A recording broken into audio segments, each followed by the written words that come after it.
Welcome back to another video. Today I will be telling you why Graham Alexander is the man to get Bradford City out of League 2 and into League 1. Let me know your thoughts on that in the comments down below. Do you agree with me in today's video? Let me know all your thoughts in the comments down below. The support from the last video, yesterday's video on Jack Shepherd signing for Bradford City, was immense. Hundreds of likes, which I've never had before, and we're one subscriber away from 600 now, which is absolutely unbelievable, to be honest with you, and I say that because I don't quite believe it. So thank you very much for the support. It is massively appreciated. Show support again on this video like you did in the last one, and I'll be in aesthetics, I think. So keep it coming, because I'm very grateful for it. So thank you very much for that. So what are his main attributes then, Graham Alexander?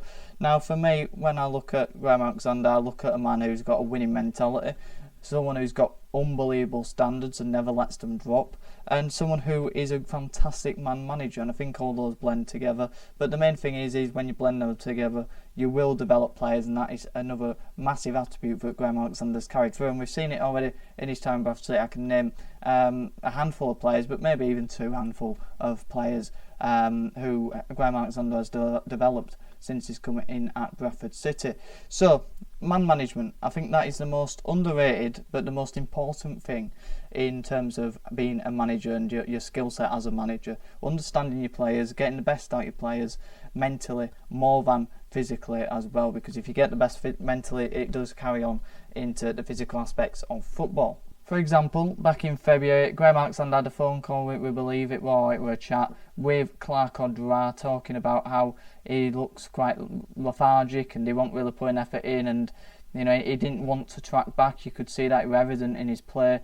And then what do you get? You get a Clark Odra after that who was firing it on all cylinders. He was pressing, and Graham Alexander kept him on for the full 90 when we were leading games. Prior to that, he was taking him off in games because he didn't trust him to help the team defensively, and so it gave him confidence in that, and we saw an improvement in Clark Odra, and that was definitely Clark Odra at his best in that February time.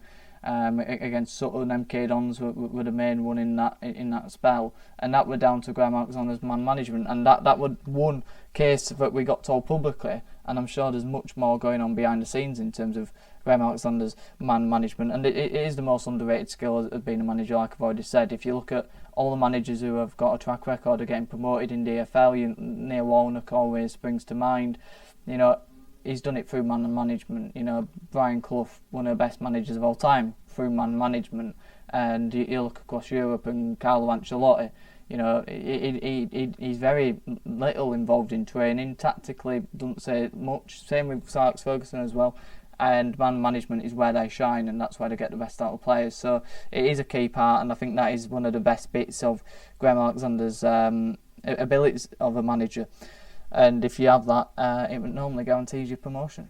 And I think that bodes well with having standards, and that leads on to the pre-season as well. He did say back in June, I think it was, or early July, that don't worry about our performance levels or how we're playing in these friendlies until after Austria, judges after Austria, in that training camp.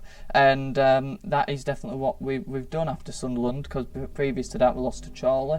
We got played off the park many times against Guiseley, and they looked the better team against us. And Sunderland, we came back much more energetic. We looked the fitter side out the two, and he'll demand that throughout the course of the season, and that's where the standards come in. But the pre-season camp at Austria, getting the players up around 6 on the bikes, it's a mountainous area. I'm sure they're running up those mountains every day, and the team bonding as well, which we saw a bit of, was massively important.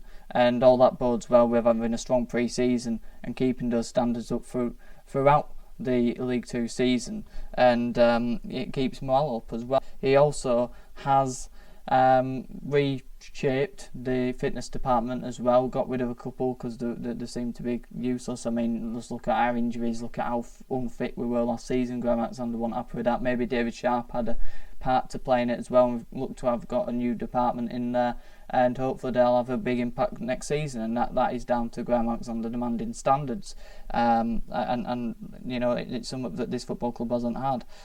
His track record speaks for itself. You know, you look at Fleetwood, promotion from there, from League Two, with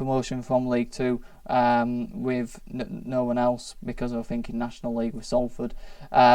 Motherwell kept them up when it looked like they were going down when he came in, got them into Europe, and Scunthorpe as well got them into the League One playoffs. He's had success everywhere he's gone, apart from NK Dons, where it just wasn't the right fit. At Bradford City, 100% is the right fit, in my opinion. I think when you look at how we want to see our football, the majority of the fan base, I think, buy into what Graham Alexander wants to do with this Bradford City team. And with that, we saw a bit of it last season.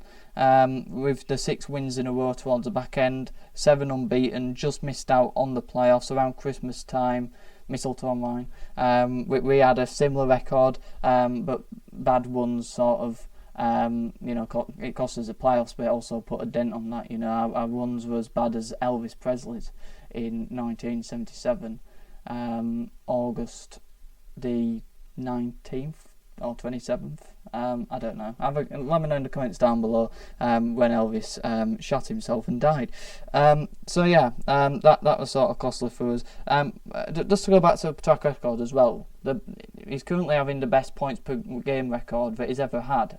At Bradford City, he's got a points per game record of 1.74. He hasn't had a better one anywhere else. Further, with Graham Alexander, what you get is adaptability. He's often been criticised at Bradford City. Around January time, I think it was mainly criticised with Graham Alexander that he liked to pick his favourites, and he kept playing players who we knew as fans weren't good enough in Ash Taylor and also Derby. Clark O'Dwyer getting criticised around that time, and he stuck by them. But I always saw it as that he was giving them a chance because he didn't recruit these players, and I thought, he's got to give every player a chance and a one in the team because they might be his type of player. I'm trying to search for players, maybe John Tompkinson. There's players who weren't playing under Mark Hughes and Kevin McDonald and played under Graham Alexander, and he developed them and they were much better. Richie Smallwood, we're getting loads of criticism from the fans, and I think the majority sort of thought, he's improved a lot more under Graham Alexander. Even if you still don't like him, you can say he improved under Graham Alexander, and that's the type of thing. Every manager has different systems and they suit different players, and that's what he were looking for. And obviously, you can't judge with something that you haven't, you haven't bought. Because it wasn't yours to judge in the first place, so you've got to give it a chance, and that's what he did. And when he knew it wasn't working, when he knew those players weren't good enough, he tried to get rid of them, and he has in the 2 that were mentioned. And there's other players who he's trying to get rid of at the minute who can't quite go, who weren't his players who he has given a chance to, and he's realised they aren't good enough. And he did that with the formation as well and the tactics when he came in. His first couple of games, 2-3 games was it, definitely 2, played a 4-4-2. Got found out against Notts County playing that way, and he changed to a back 5 in the second half and stuck with that, although with different variations, again using the adaptability. Played a 5-3-2 Accrington onwards through to January time. I think it might have been around the Derby crappy cup game where we played a 5-2-3, playing Chapman and Poitman in those games. And then again, that sort of got found out. We changed because we went on a bit of a bad one, and we then went to this 5-1.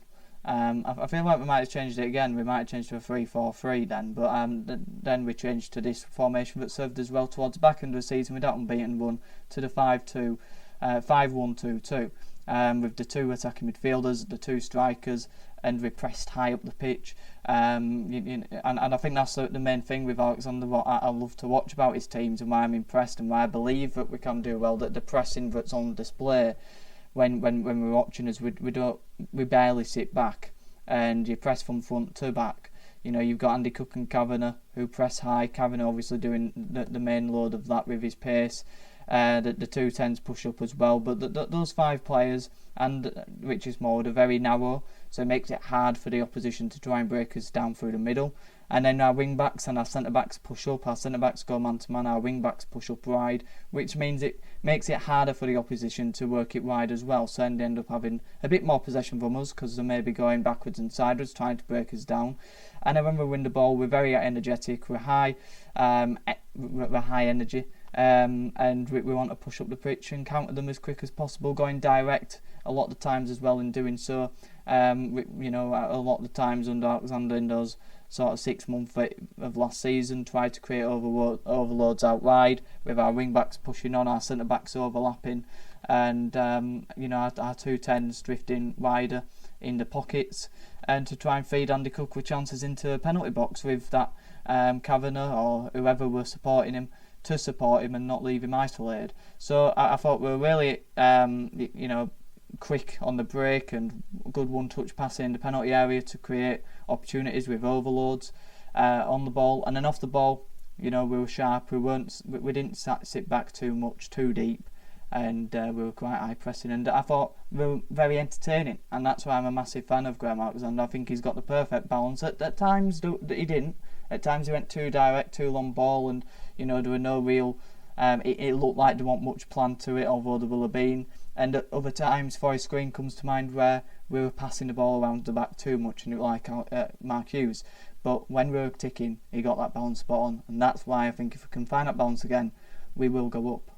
And I will add that whilst I'm aware that this season I'm not the most optimistic, although recently, the season's coming, I've grown in optimism. You have, gauging from, social medias and on my comments as well, you're growing in optimism, which is great to see, because it hasn't been the most optimistic place, being a Bradford City fan recently. I am aware that a bad run of games and he could get sacked, and I don't particularly think we're going to go up automatically or won't be confident through the playoffs at this moment in time, but I think if we give him time, we give him the budget, which I'm not sure I don't think we have this summer, to be honest with you, whether that's players turning us down or we haven't given him that budget on the playing squad, then, if that's over time and we give him that time to get us out this division, I think we need to commit that to Graham Alexander. If he goes and loses 6 games, I might change my mind, but I'm confident that I wouldn't, because I've seen enough from what I've said in this video to show me that he's the right man to get us out this division, and I do have confidence in him doing so. So I just hope that if we go on a bad run, the club don't panic. If we're still in and around it, obviously if we lose 6 games and that leaves us in the relegation zone, then it's a different matter. But if we lose 6 games like under McCall, where we're in the playoffs, so we're just outside it and we still got time to get back in it, or if we just finish outside the playoffs, I'd stick with him, because I've seen enough in him, and we just need a project and to give someone time who is the right man, who embodies what it is to be a Bradford City manager. Recently, late June, and a couple of times already, Stephen Wood has spoke quite highly of Graham Alexander.